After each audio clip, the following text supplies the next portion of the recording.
Bienvenue à Les Affaires Brassicole, votre balado sur l'entrepreneuriat brassicole du Québec, avec Leonardo Calcagno de Baron Mag. Bonjour tout le monde, ici Leonardo Calcagno des Affaires Brassicole et bienvenue à une nouvelle série avec le collectif Brassicole Ensemble.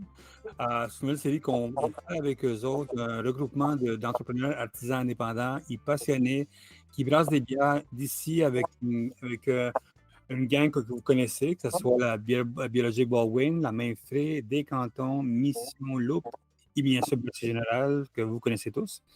Le but de cette série, c'est vraiment comprendre le travail des membres qui sont là-dedans, comprendre aussi comprendre un petit peu le travail qui font en arrière de ça, disons, collectif. Et comme vous savez, on a fait un spécial dans le numéro Les Affaires Brassicole. Vous pouvez voir, écouter un peu ce qu'on fait. Puis bien sûr, on a une série qui est en ligne en même temps. Écrivez Collectif Brassicole ensemble sur le site de Baron Mag, vous allez le trouver. Et bien sûr, on va le mettre dans à la fin de l'entrevue. Aujourd'hui, on parle avec la gang de la Mainfré, qui sont à Magog. J'ai eu la chance de visiter Éric Noël, qui est le brasseur en chef de là-bas. Puis bien sûr, parler avec lui de bière, puis un petit peu de marketing, un petit peu de qu'est-ce qui s'en vient, les défis qui s'en viennent pour l'année prochaine. Comme vous savez, la Mainfré fait des bonnes bières depuis très longtemps, des bières souvent très québécoises. Ils travaillent beaucoup avec des produits ici. Comme tout le monde, il fait en arrière de ça. Puis le collectif Brassicole Ensemble, c'est une façon de passer à travers tout ça. Puis bien sûr, mettre en place des stratégies de vente, des stratégies de distribution. Puis bien sûr, tout un univers qui pourrait aider en arrière des brasseries. Si vous avez des questions, collectifensemble.com. On va laisser bien sûr encore toute l'information sur notre site Internet. Puis bonjour Eric, comment ça va? Ça va super bien, toi, Léo?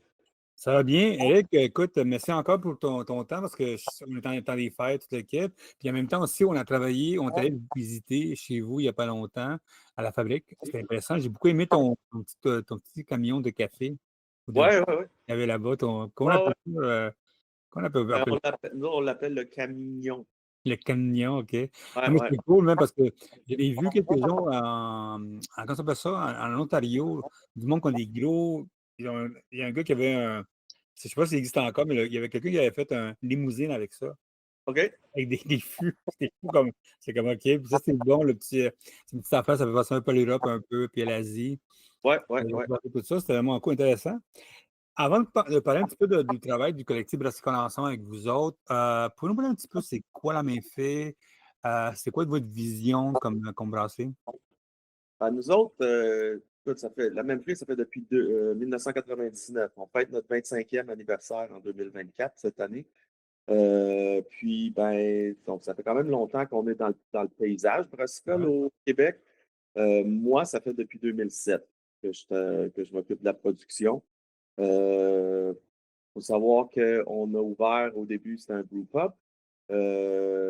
Donc, ça fait longtemps qu'on est ancré dans la région. Et puis, depuis maintenant bientôt 11 ans, on a une fabrique qui est dans le parc industriel à Magog, qui nous a offert la possibilité d'augmenter notre capacité de production, produire plus de produits, plus de visibilité, une meilleure distribution. Puis en gros, surtout, en tout cas, particulièrement depuis que moi je suis en place, moi, ça a toujours été des produits les plus locaux possibles, vu que ça fait longtemps qu'on est dans la région. Les gens nous associent au canton de l'Est. Je ne veux pas être chauvin, mais les cantons de l'Est, c'est vraiment une des plus belles régions au Québec. Et puis, on est fiers d'être ici, on est fiers de représenter notre région. Et puis, on aime travailler avec des produits locaux. On est chanceux avec le climat qu'on a ici, que ce soit des fruits, que ce soit des produits forestiers, quoi que ce soit. On a vraiment une belle variété de produits qui nous permettent de créer des bières avec une identité vraiment locale. Et puis, donc, ça a toujours été un peu le leitmotiv de la Mainfré, produire des bières locales, des ingrédients de qualité, puis tout le temps en finesse et puis bien équilibré. Des produits fins et équilibrés, pour moi, c'est de l'or dans la bière. Parce que tu as le goût, il faut que tu aies le goût d'en boire plus que. Pintable tout le temps, ouais. je veux pas encourager le monde à boire, là, mais si tu prends un verre de quelque chose et que tu es comme OK, non, basta, j'en peux plus, là, ben, je pense qu'il y a un problème.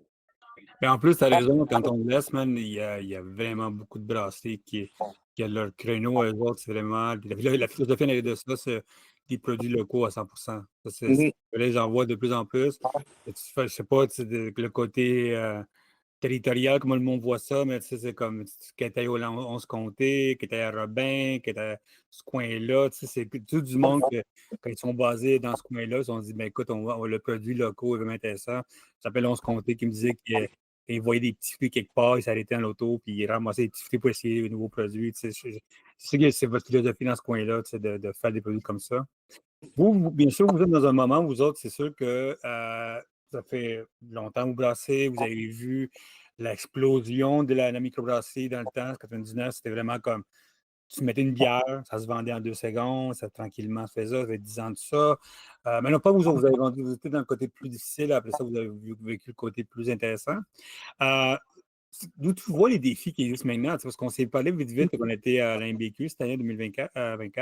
On s'est parlé des petites affaires comme ça, mais malgré que on vous connaît depuis longtemps, tout ça, c'est quoi les défis qui existent maintenant pour les microbrasseries, tu sais, quand ils s'en viennent maintenant, puis tu sais, plus tard que ça, dans les années 2025-2026? Ben, nous autres, ce qu'on a vraiment commencé à faire dans les dernières années, c'est pour toucher encore à un autre sujet. Là, si on parle d'ingrédients québécois, c'est de plus en plus facile de brasser des bières de qualité exceptionnelle avec des ingrédients 100% québécois. Nous autres, vu que ça fait longtemps qu'on est dans le paysage, les gens nous connaissent. Il y a plein de nouveautés qui sortent, de nouvelles micros, et tout ça. Puis des Ouais. fois, ah, ben, le monde, c'est normal que le monde veuille essayer des nouveautés. Mais nous autres, ce qu'ils pensent, qu'est-ce qui nous a tout le temps distingués, puis c'est le commentaire qui revient le plus souvent des personnes qui apprécient nos produits, c'est que la même frise, c'est tout le temps équilibré, c'est tout le temps bien fait. C'est basé sur des styles classiques, c'est des réinterprétations de styles classiques, mais c'est tout le temps équilibré, c'est tout le temps bien fait. Et puis, ben, nous autres, on garde le cap là-dessus, puis on sait que pour les gens qui apprécient nos bières, ben, on est une valeur sûre. Mais là, en plus, qu'est-ce qu'on fait? C'est qu'on essaie d'offrir de plus en plus de produits avec des ingrédients 100% québécois. Ben, ça, pour nous, c'est une autre manière encore de se distinguer. C'est de dire, bon, ben, non seulement là, on continue à brasser les mêmes genres de produits équilibrés et de tout en finesse que vous appréciez, mais en plus, on a une plus-value parce qu'on travaille de plus en plus avec des ingrédients québécois et il y a de plus en plus de nos produits que tout ce qu'il y a dans la bouteille, tout ce qu'il y a dans la canne, tout ce que tu as dans ta pinte, ça vient du Québec. Et bien, ça, je pense que c'est la voie à suivre si nous autres, on veut continuer à faire un bon long bout de chemin, le même chemin qu'on suit depuis 25 ans maintenant. Ouais. Puis c'est vrai que c'est une belle stratégie de vous différencier avec ça. C'est le monde, c'est comme quand il va arrive chez quelque part, il voit que c'est une bière différente, bien équilibrée, bien québécoise. Est-ce que toi, tu mets ça en avant souvent, là, le fait de travailler à 100% québécois? Est-ce que c'est quelque chose que vous mettez en avant? Oui, on est même en train on est à la veille d'instaurer là, tu sais, l'identification Aliment Québec. Là. OK. Et puis donc, ça, sur nos produits qui sont vraiment à 100% québécois, ça va être clairement identifié. Ça l'est déjà, là, pas avec la certification Aliment Québec, mais mettons dans la description, que ce soit sur des canettes, sur des étiquettes de bouteilles, quand c'est 100% québécois, on le spécifie. On est fiers, nous autres, d'afficher les ingrédients qu'il y a dans nos bières pour que les gens constatent que tu peux faire des bières de qualité exceptionnelle avec des ingrédients 100% québécois. Puis en plus, vos coûts sont bons. Tu sais, ton price point qui est bon. Tu sais. Souvent, quand on parle des bières québécoises, on pense que c'est cher. Mais souvent, quand on va dans une brasse, dans un dépanneur, dans une bouteille spécialisée, vous avez des bières à un point, les prix sont bons. Tu sais, c'est pas, il n'y a pas d'exagération de prix en arrière de ça. Non, Vous non. gardez un prix de bas pour que le monde puisse essayer ça, c'est intéressant. Oui, ben, c'est sûr. De toute façon, on ne peut pas oublier, là, oui, les Allemands, les Américains, les Tchèques ont des excellents maltes, si on parle de malt, mais ils vont coûter plus cher que si tu travailles avec du malt québécois. Ah oui? OK, peut-être qu'il y a quelques années, la qualité était peut-être pas tout le temps au rendez-vous. Puis je pouvais comprendre qu'il y a 10 ans, tout le monde travaille avec du malt allemand, du malt anglais. Mais honnêtement, aujourd'hui, en 2024, il n'y a plus vraiment de raison. Oui, tu peux par souci de, si tu dis que je veux faire une Pils tchèque vraiment 100% authentique, puis tu veux travailler avec du malt tchèque, des houblons tchèques, puis une levure tchèque, rien contre ça. Au contraire, tu sais, ça peut être très intéressant. Mais en 2024, euh, s'obstiner à dire non, non, non, moi je travaille juste avec des maltes européens parce que la qualité au Québec n'est pas au rendez-vous. Je m'excuse, mais c'est pas vrai, là. Tu peux brasser des bières exceptionnelles avec des ingrédients 100% québécois. C'est quoi les plus gros défis qui sont mis pour vous autres? Parce que comme je sais que la mise en place de stratégies de vente, des affaires comme ça, des stratégies dans le fût, dans les canettes, je ne sais pas si vous allez vous lancer dans une caisse de 12 à 3,55 un de ces jours, whatever, ou même peut-être à boire. Je sais Mm. que t'aimes pas ça. C'est que c'est je te demande de à boire, je sais que t'aimes pas ça. Mais tu sais, c'est quoi votre stratégie, disons, à long terme? Tu sais, comment, qu'est-ce qui s'en vient? Tu sais? Vous avez le côté, la qualité, les bières québécoises, le plus à 100% comme ça. Mais c'est quoi les défis que tu vois dans toutes les années tu sais, de connaissances que tu vois ça, que le monde qu'on fait des erreurs, tout ça? Qu'est-ce que tu vois à venir dans 2025 et 2026? Ben, les défis à venir, c'est sûr, là, on ne va pas se le cacher, il y a de plus en plus de joueurs, OK? Puis si on dit, mettons, que la part de la tarte là, des bières de microbrasserie, elle n'augmente pas tant que ça, là. Ouais, Au contraire, même, peut-être, il y a des habitudes de consommation d'alcool qui font en sorte que, oui, les gens boivent peut-être moins, mais je pense qu'ils boivent mieux. ouais, Donc, ça fait en sorte, s'il y a de plus en plus de joueurs, parce que peut-être qu'on a un genre de plafonnement un petit peu dans le paysage brassicole au Québec, là. C'est peut-être un peu moins en pleine effervescence, en pleine expansion comme ça l'était, mettons, même il y a 5 ans, 10 ans à peine. Euh, donc, les défis, entre autres, c'est oui, c'est de plus en plus difficile de se démarquer. Euh, Nous, on le constate aussi, mettons, dans des événements, des festivals, des affaires de même. Les gens cherchent la nouveauté. Les gens, ils sont curieux d'aller découvrir des nouvelles affaires. Puis quand toi, tu es un vieux joueur comme nous autres, dans le paysage, ben, il faut que ça soit la constance. Il faut que ça soit la constance. Puis comme je ne veux pas me répéter, là, mais je vais me répéter quand même, tu sais, c'est comme nous autres, notre identité, c'est notre région. Ça se remarque juste par les noms qu'on donne à nos bières. La vaste majorité, il y a un lien géographique, historique avec notre région. Il ne faut pas oublier aussi que les cantons de l'Est, là, dans l'évolution des brasseries artisanales au Québec, c'est une région forte. Parce que parmi les premières, c'était ici, je ne sais pas si tu te souviens à l'époque, Massawippi, ouais. ça fait vraiment longtemps.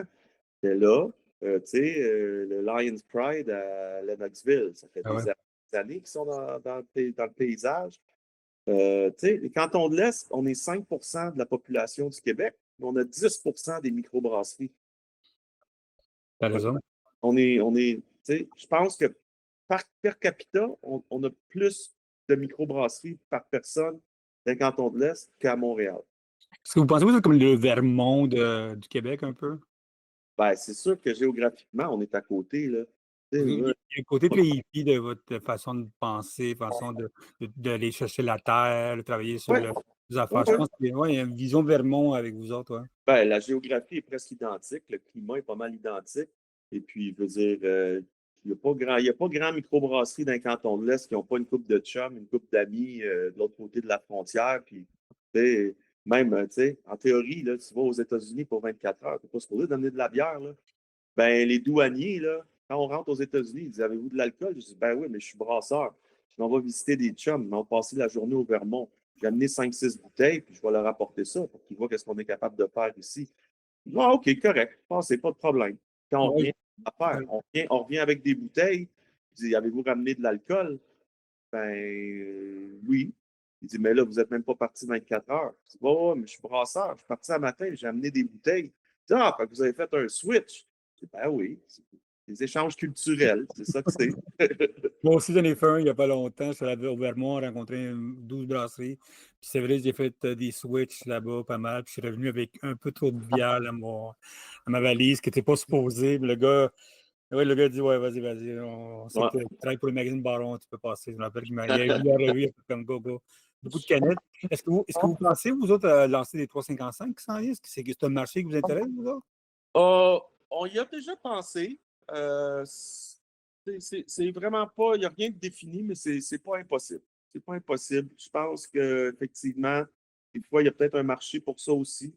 Les gens aimeraient peut-être des fois goûter plus de produits, mais en plus petit format, moins cher, un peu moins cher. Il y a forcément cet enjeu-là, il y a un enjeu économique. Les gens, surtout nous autres, on le constate, les jeunes générations consomment moins d'alcool. On le voit dans leurs habitudes. Donc, il y a quelque chose. Le monde brassicole au Québec est en mouvance maintenant. Puis il faut être à l'écoute des tendances pour être capable de s'adapter, se virer de bord, puis offrir des produits qui vont intéresser diverses clientèles. Parce que la clientèle est en mouvance. Ah ouais, Ouais. vraiment, à 100%, tu as raison. Il n'y a pas. Ouais.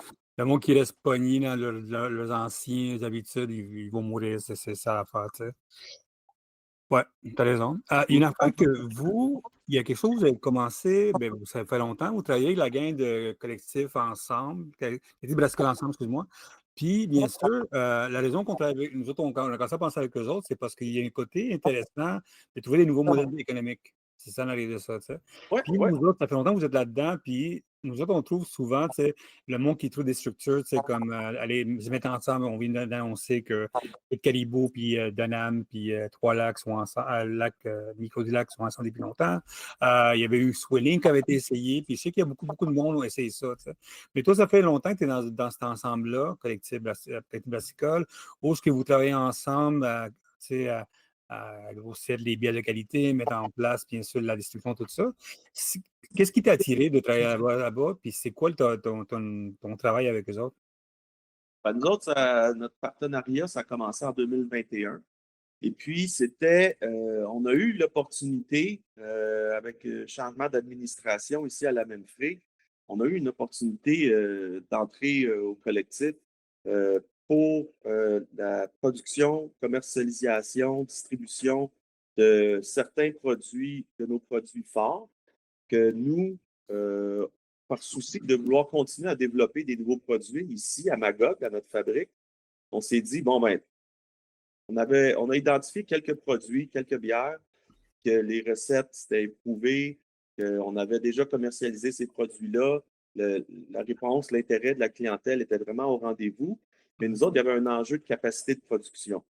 Et puis, ben, quand on a vu l'opportunité de pouvoir collaborer avec le collectif, qui partage des valeurs d'achat local, d'ingrédients locaux comme nous autres, ben, ça nous a paru comme une excellente opportunité de distribuer à grande échelle certains des produits de la même frais, mais sans être obligé de faire des investissements monstres ici à Magog.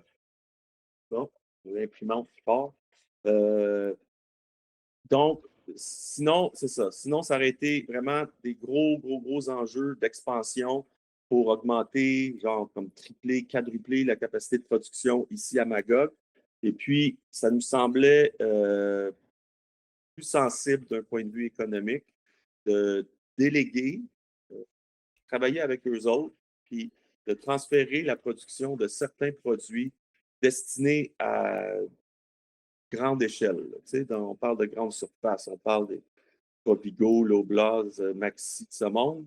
Ben, nous autres, notre petite fabrique qu'on aime bien à Magog, on n'avait pas la possibilité de distribuer des produits aux quatre coins de la province, comme c'est le cas maintenant depuis qu'on travaille avec le collectif. C'est vraiment le but du collectif avec vous autres, c'est vraiment vous apprivoiser dans une place pour grossir avec eux autres, c'est ça? Exactement, exactement.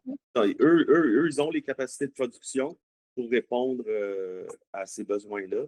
Donc, le choix nous semblait complètement naturel. Puis vous autres, à part le côté production, comment ça fonctionne avec eux autres? Comment vous travaillez avec eux autres?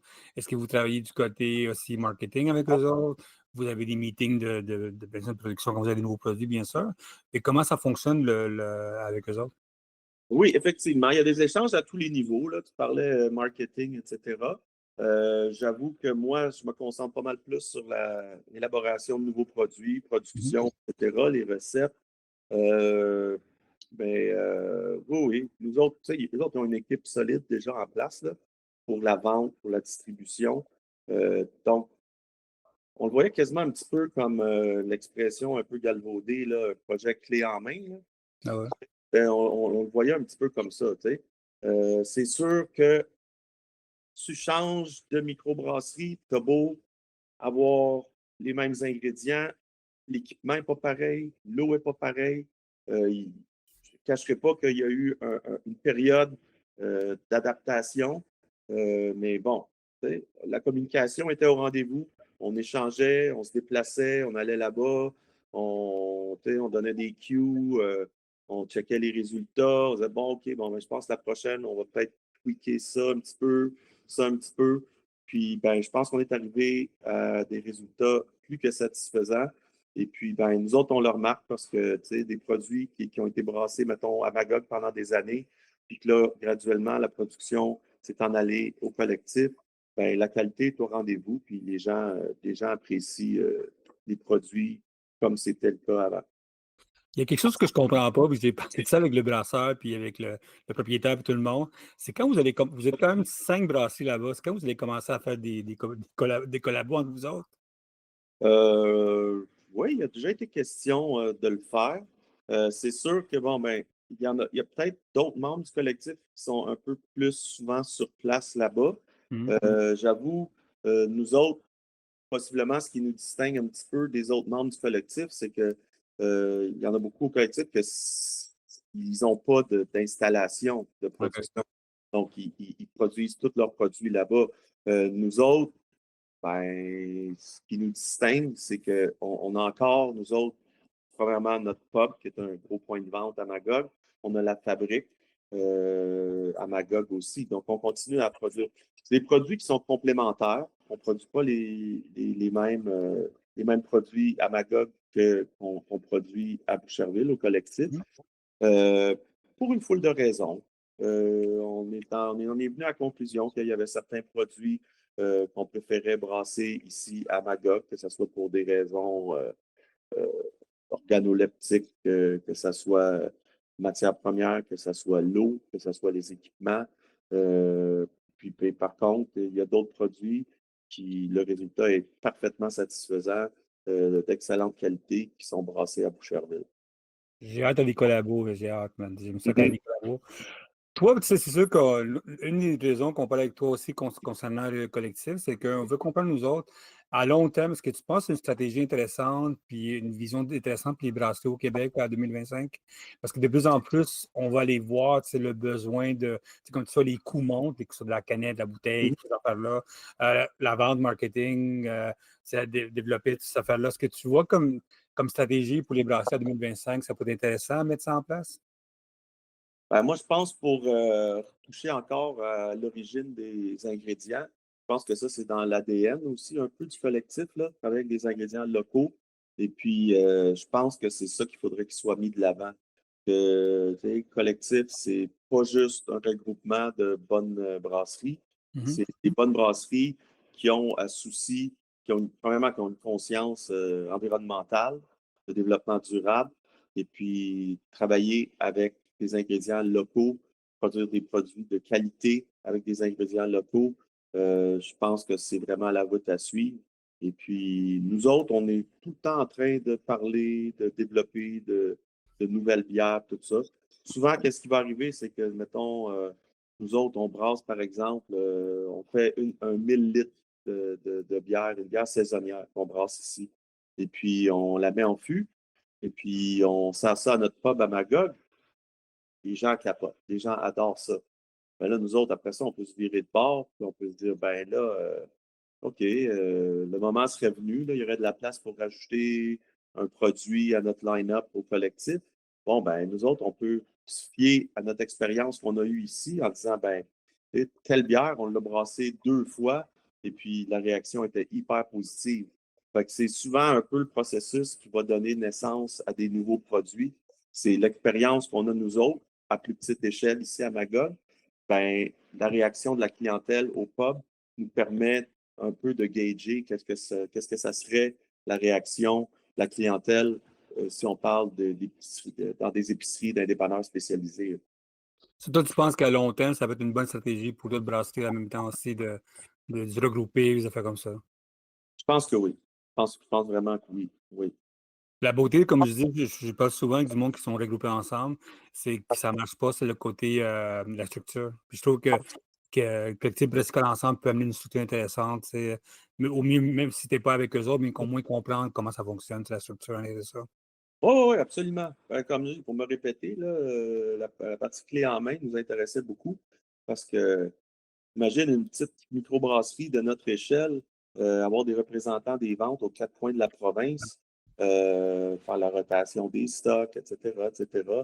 C'est toute une autre paire de manches. Ça aurait demandé, tu sais, on parlait d'expansion, ben, c'est pas juste l'équipement là, qu'il faut que tu augmentes. C'est le monde sur la route, tout ça. Puis tout ça, c'est des sous, c'est des gros investissements. Puis quand tu as déjà une structure en place comme ça, ben, c'est vraiment intéressant pour quelqu'un qui veut diffuser ses produits à grande échelle au Québec. Ben, c'est pas mal plus intéressant d'un point de vue économique que tout faire toi-même tout seul dans ton coin. Là, tu sais. Ben, excellent. Ben, écoute, Éric Noël, merci beaucoup pour ton temps. Encore merci pour tes bières, parce que c'était, comme je disais la dernière fois, c'était delicioso. Muy rico, muy rico. Muy Ben, rico. quand tu veux, tu reviens nous voir. Don't worry, je m'en viens. Don't worry. Ouais, ouais, ouais. J'ai comme 3 nouvelles brasseries qui se coulent dans ton coin, ça c'est sûr que je vais aller te voir. Bien sûr, Éric Noël, s'il y a du monde qui veut te contacter pour des produits comme ça, comment on fait pour te contacter? Ben, tu peux rendre disponible mon adresse courriel. Il n'y a pas de problème. Je réponds tous les jours. Puis, ouais, ouais, absolument. Puis, n'importe qui aime la bonne bière, faites le passage à Magog, envoyez-moi un courriel à l'avance. On est tout le temps heureux d'accueillir du monde, tu sais, faire goûter à des produits, parler de bière.